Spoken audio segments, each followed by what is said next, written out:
What is poppin', YouTube? Back again with another video. Today we're doing my top 10 lessons from week 1. So let's get into it. We were right. We were right about a lot of things, but we were absolutely wrong about a lot of things. So we're going to be diving in to both the positive and the negative. So if this is your first time on the channel, hit that like button, hit that subscribe button. Appreciate you're here, and let's go.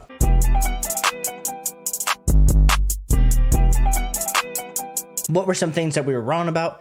The major one that I can think of off the top was Brandon Aiyuk. We were using the excuse that there's too many mouths to feed in this offense instead of just acknowledging the fact that Brandon Aiyuk is a super talented wide receiver. And in our dynasty analysis over the offseason, and even when we went into last year, we were just saying if this man could just get the targets, if he could just get the opportunity, there's a chance he might be better than Deebo Samuel. Well, surprise, surprise, surprise. This man comes out in week 1 and puts on an absolute show with 32 fantasy points. Now, there's a lot of things that we can say why this happened. Maybe Brock Purdy just the best quarterback Brandon Aiyuk has played with that can absolutely target him and get him the ball when he's open. We very much so underestimated Brandon Aiyuk's ability here in this week, so we definitely got that wrong. The second thing I kind of want to get into is my fading of Austin Ekeler all offseason. I know I had Bijan Robinson ahead of Austin Ekeler all offseason, and a lot of people were saying, Caleb, you can't just say because of his amazing touchdown upside that you're going to fade the man. He's been an elite level fantasy football option each and every season. And he proved that again here this week where he put up 25 fantasy points. He got that one touchdown, 16 carries, 117 yards. The Chargers looked absolutely dominant on the ground. You can say what you want about coaching. You can say what you want about the game, but Austin Ekeler looked extremely, extremely potent on the ground. Now let's move to some things that I did get right that I would like to talk about, because we talked about some of the negatives that I viewed before week 1, and we're going to talk about some things that I got right. So number 1, we've been saying all offseason that Calvin Ridley was this year's Cooper Kupp in the sense that he had wide receiver 1 overall upside in his range of outcomes. And with 24 fantasy points this week versus the Indianapolis Colts, there's a lot of reason to be excited. Trevor Lawrence and Calvin Ridley absolutely had it cooking in the first half. Now, the Colts adjusted at halftime, and Calvin Ridley's second half stats were not as great. But when you're talking about a guy in Calvin Ridley who got 8 catches for 101 yards and 1 touchdown, almost had the chance to get a second touchdown, that just didn't happen for him. I'm excited about Calvin Ridley, honestly. And I think there's every reason for you, if you drafted him in the 3rd round, to feel like you got to steal, because I think we can look and see that Calvin Ridley definitely has that type of potential alongside Trevor Lawrence. The 4th takeaway from week 1 that we did get right is Bijan Robinson. Now, Tyler Algier, clearly a lot more involved than a lot of us Bijan Robinson truthers and owners would like to think, but Bijan Robinson proved that electric upside. And based on the way that the Atlanta Falcons offense was used, Bijan Robinson's going to get a ton of touches heading into the next few weeks, which is going to be exciting for Bijan Robinson's overall potential and his overall guidance on a week-to-week basis. Like we said this week, Bijan Robinson, even though it wasn't great, he still had 19 fantasy points. He had 10 attempts for 56 yards, but he caught 6 receptions for 27 yards. Now, the 6 receptions is great. That's amazing. 27 yards, not great, but he did get that touchdown off that reception. So if he can get maybe a few of these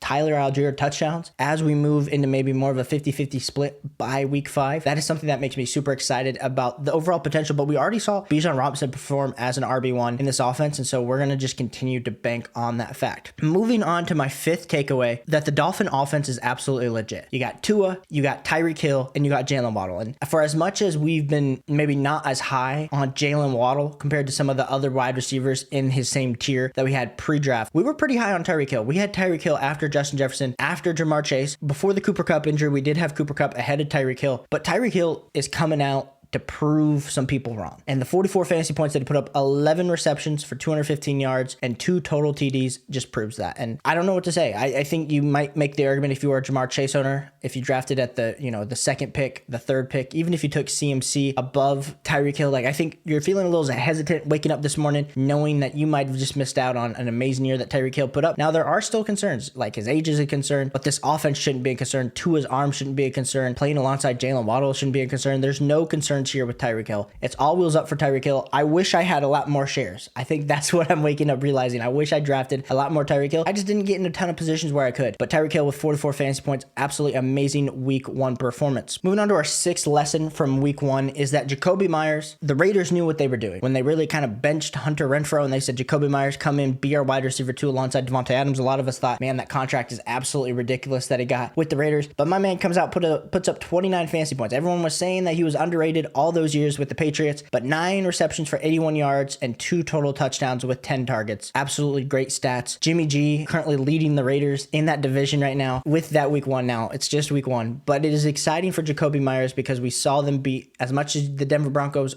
Are they good? Game 1 under Sean Payton? I don't know, but we do know that Jakobi Meyers was legit, and we've liked Jakobi Meyers, but we haven't been very vocal about it, so I can't take any victory lap or anything like that. But I think if Jakobi Meyers for some reason is on a waiver wire, you got to go pick him up, especially in some maybe shallower leagues. Jakobi Meyers needs to be rostered on each and every roster. Moving on to our 7th lesson of week 1, we're going to be talking about Anthony Richardson. Absolutely comes out and balls as a rookie quarterback, and we were hyped about the Jacksonville Jaguars defense because we said they're going up against Anthony Richardson. A rookie quarterback doesn't always perform super great in their week 1 game, but he performed really well. We're talking about a guy that put up 22 fantasy points, 24 completions out of 37 attempts for 223 yards. He had a touchdown, he had a pick, but he did run the ball 10 times for 40 yards. When you have a quarterback that can run the ball 10 times, get 40 yards, and also get a TD, I mean, that's elite level rushing upside. And we saw that last year with Justin Fields, and we're seeing very similar things with Anthony Richardson now. I think a lot of it, too, with week 1, we have to be wary of the fact he's going to have his ups and downs. I mean, every player is going to have their ups and downs in fantasy football, but especially when you're talking about these rookie quarterbacks, they're going to have their ups and downs. If you got Anthony Richardson in the 8th round, you're feeling pretty good about it here this morning, and so that is my 7th lesson from week 1. My 8th lesson is Puka Nacua. Is he legit? I think a lot of people are running victory laps around Puka Nacua. We knew he was going to be the next Cooper Kupp. We could have told you that. I started him this week with his 10 receptions for 119 yards. I mean, he had a target share in the first half of like 50%. He was getting targeted every other pass, which is absolutely insane. Everyone's starting to call him the Cooper Kupp of BYU. And so I like Puka Nacua. I just don't know what that's going to look like when Cooper Kupp gets back. I mean, of course, he's probably going to be the number 1 waiver wire ad this week if he's not already on a roster. So Puka Nacua, lesson to be learned. We stuck with our formula. We stuck with our foundation of understanding that we don't typically draft guys like Puka Nacua super late, but we can address that, understand that, man, maybe it is the Rams system a little bit too with Cooper Kupp. The way that Sean McVay can get some of these slot wide receivers that are super shifty, get them the ball in space. I'm losing track of what number we're on, but we're going to go number 8 here. We're going to talk about the Jacksonville Jaguars backfield between Travis Etienne and Tank Bigsby. We know Travis Etienne did get in the end zone that one time, but so did Tank Bigsby. And I think this is a lot more running back by committee than we were hoping for. I think we were hoping for the splits. We're going to be, 60-40 in Travis Etienne's favor. I think it's going to be more 50-50. So for those that drafted Tank Bigsby super late, I think that's going to be a great waiver wire add if he is there on the waivers. But for us with Travis Etienne, I don't think you have to be that scared. We saw the explosive plays. I know in this Jacksonville Jaguars offense, there's going to be plenty of opportunity, and he still got 18 carries for 77 yards and picked up 5 receptions. As much as we like to maybe be worried about the committee, Travis Etienne did provide very, very good fantasy football value in week 1. Now moving on to the Thursday night game, Amon St. Brown absolutely came out and balled with 6 for 71 and 1 touchdown. I think Amon St. Brown, he could have even had a bigger day. We could be talking about Amon St. Brown as the wide receiver 3 this week, especially with the missed touchdown that Jared Goff, he didn't see him. He checked the ball down to Josh Reynolds instead of throwing the ball out to Amon St. Brown. I think Amon St. Brown is definitely undervalued. I think we definitely put him appropriately ranked in our rankings, but I think we could have pushed him higher, maybe above someone like an AJ Brown. And I know I ended up at the end of by the time we got to actual season, I did have Amon St. Brown and AJ Brown in the same tier, but I think we could have made the argument that Amon St. Brown, based off everything he did last year,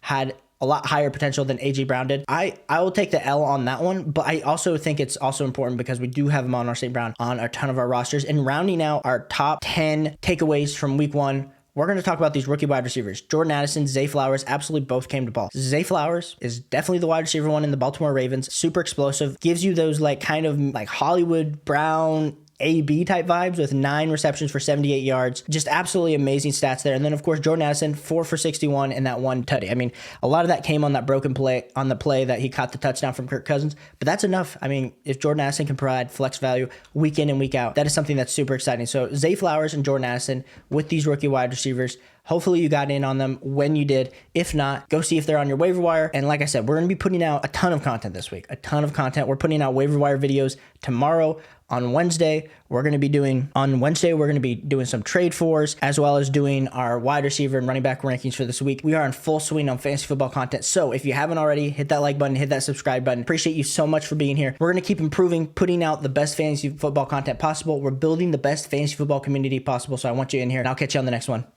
Peace.